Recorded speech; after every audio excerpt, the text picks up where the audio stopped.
vive hasta viejito y aguanta, y de eso también hace poesía.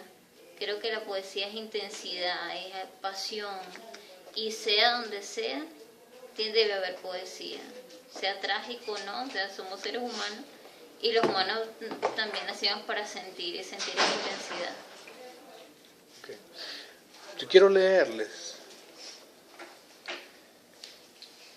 un fragmento de el texto que ellos leían al comienzo de las reuniones, que estaba escrito en el libro de Mr. Keating, ¿no? Sobre los 5 siglos de poesía, que ellos le toman prestado, ¿no? Es un texto de un escritor estadounidense llamado Henry David Thoreau, tomado de un libro llamado Walden or Life in the Woods, es decir, Walden o la vida en los bosques. Él escribió también, este señor, un libro muy importante llamado La desobediencia civil. Incluso este fue un libro de cabecera, La desobediencia civil, de hombres como Mahatma Gandhi. Y dice así, ¿no? Fui al bosque porque quería vivir deliberadamente. Quería vivir profundamente y succionar la esencia de la vida. Ellos repiten el verso durante toda la película, ¿no? A demoler todo lo que no era vida. Y cuando recobre la vida, descubrir que no había vivido. Más o menos lo que dice ella sobre el vivir en poesía, ¿no?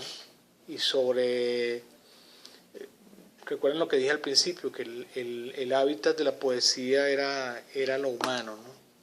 Pero sobre esta película se pueden decir muchísimas cosas porque tiene muchas lecturas. Por ejemplo, hay muchos detalles. La película termina más o menos con el principio, es decir, la última clase del profesor es precisamente cuando él va a recoger sus cosas, y en ese momento se nos revela las verdaderas razones de la película. Cuando el director le dice a los muchachos que tomen el texto introductorio, el ensayo, y lo lean. Entonces ellos, por supuesto que no lo encuentran porque lo rompieron al comienzo de la película. Lo arrancaron. Entonces, y es precisamente en ese momento cuando entra Keating que se produce ese evento. Es decir, la película toda es una metáfora de lo que es de lo que ha sido la rigidez en la poesía. Por supuesto que en la vida todo lo que ustedes dijeron es cierto, pero también hay otra metáfora sobre la poesía misma, sobre la historia y la vida de la poesía. Cuando teníamos una poesía sujeta a un corset de parámetros, de formas, ya fueran de rima o de métrica o cualquiera de esos corsets a los cuales se somete, y esa rigidez, que también es una rigidez vital, esa rigidez misma del colegio. Todo comienza con rigidez y disciplina. Desde el momento en que se enciende el primer cirio, y luego se pasa la llama de un cirio a otro, los niños van pasando y encendiendo y tomando las velas en sus manos. Desde ese primer momento, cuando el director del colegio anuncia la existencia de los 4 pilares o de las 4 columnas, que son 4 luces también sobre las cuales se levanta el colegio. Esa rigidez es también una metáfora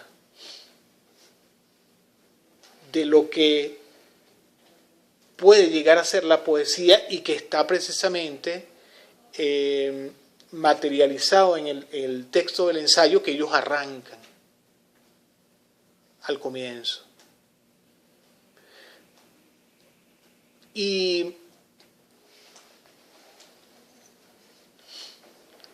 esas fuerzas generadoras de las cuales yo les he hablado, que también son luces y son pilares generadoras de la poesía,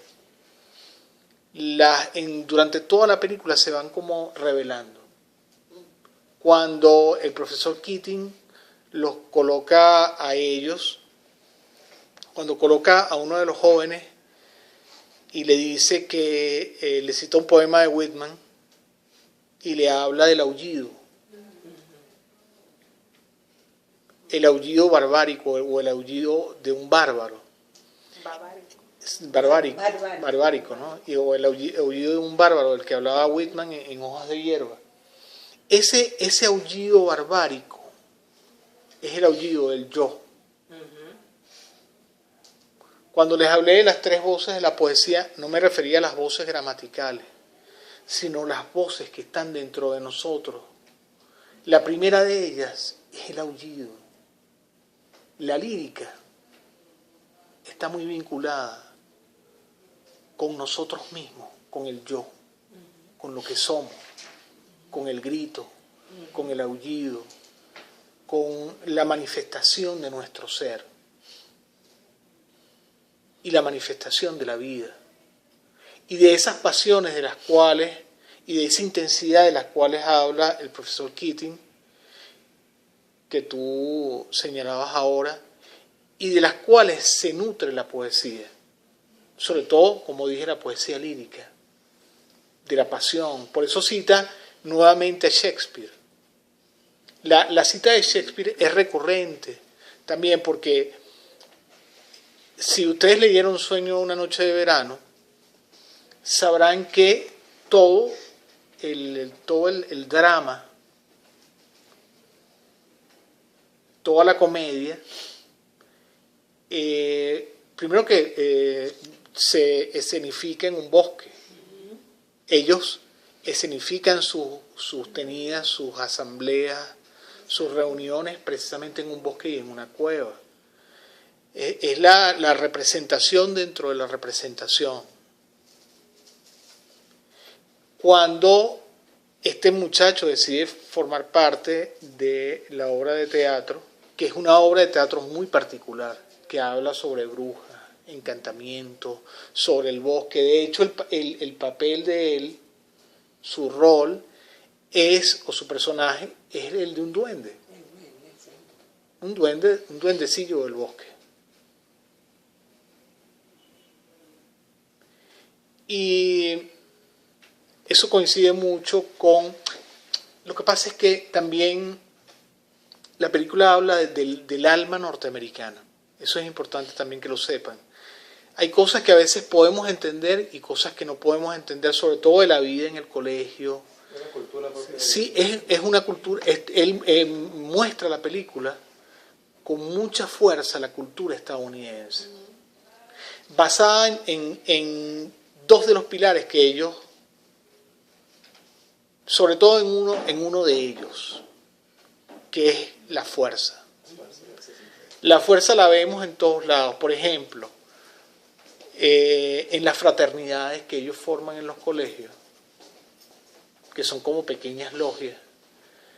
Esas fraternidades las vemos allí. Por ejemplo, cuando el muchacho que está enamorado de la joven que tiene novio, este joven es un deportista, ¿no?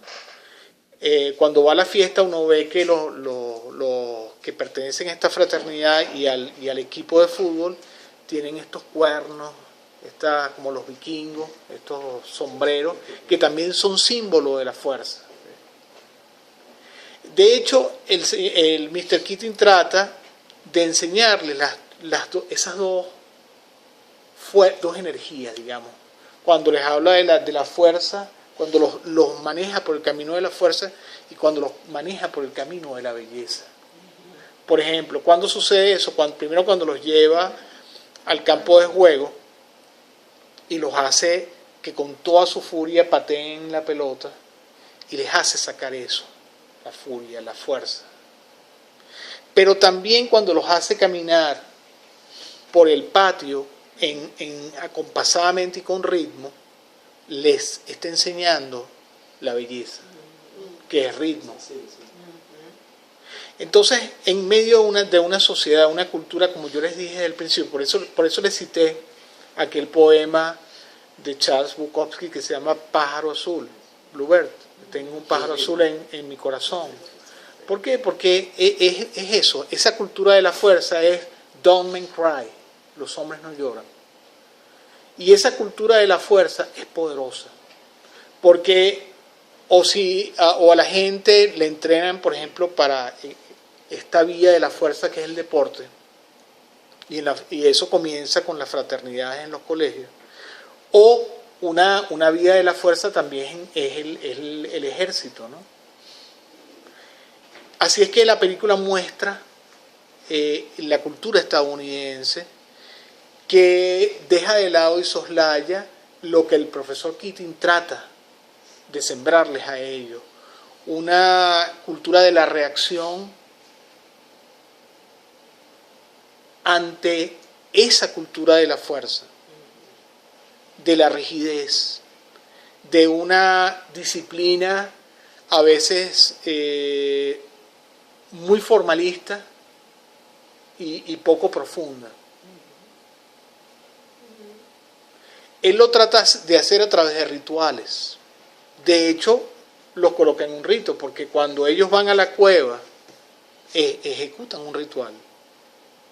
Un ritual parecido a aquellos, por eso es que él le dice a ustedes, son como una organización griega, como una sociedad griega.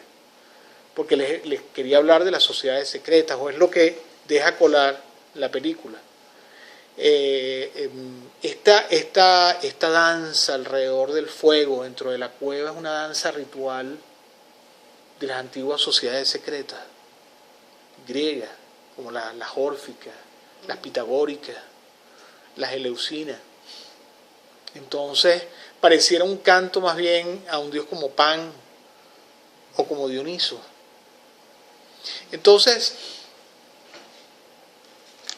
el profesor Keating va llevando a sus alumnos, la película va revelando estas tres fuerzas o tres pilares generadoras de la poesía de las cuales les he hablado. Cuando él habla del aullido, está hablando del yo, del ser. Cuando le dice a este mismo estudiante que le coloque acción a lo que está viendo, porque él le dice que mira el cuadro de Whitman, que está encima de... Sí, le dice que se lo está diciendo para que se inspire, ¿no? Pero luego de que se ha inspirado en el cuadro, le tapa los ojos y le dice, colócale acción. La acción es precisamente la épica. No vale solamente con el aullido es como un lado de ese triángulo. Yo quise hacer un triángulo isósceles, pero me salió uno equilátero. Ok. Uno de los lados de ese triángulo es precisamente el yo, la lírica, el ser, con sus pasiones, con lo humano. Y por eso la cita de Shakespeare a cada rato, porque Shakespeare es la representación misma de lo humano.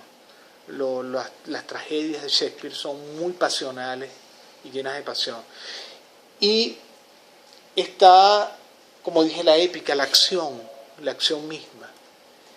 Y la resultante, digamos, el tercer lado de este triángulo es como una síntesis, que es el drama.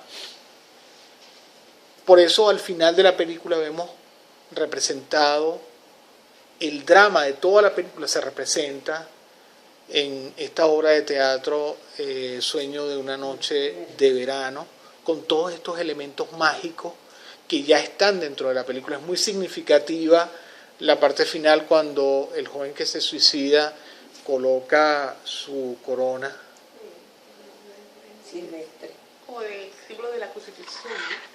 Sí, sí, También. y además esa es una corona mágica, pues la usaban estos duendes o los magos. Esta magia de la que se habla en la película, que está muy asociada con la magia en la que ellos creen, con las Wiccas, estas brujas de Massachusetts, como las brujas de Salem, sí, exactamente. Recuerden que es en Filadelfia y Massachusetts donde se forma el alma estadounidense, ¿no? Que es precisamente donde son las brujas de Salem. Y estas brujas se llaman Wicca. Tienen formas de magia muy vinculadas con la tierra, porque hay una tradición celta, muy vinculadas con la tierra, con los árboles, con los elementos, con los puntos cardinales. Así es que esta película nos muestra todas estas fuerzas, las tres voces de la poesía. La primera voz, como dije, que es la del poeta cuando habla consigo mismo. La segunda voz, la del poeta cuando habla con un auditorio grande o pequeña. Y la tercera, cuando el poeta asume una voz dramática o un personaje dramático. Eso lo vamos a hacer como una tarea. Tratar de hablar a través de esas tres voces. La lírica, la dramática y también con la épica.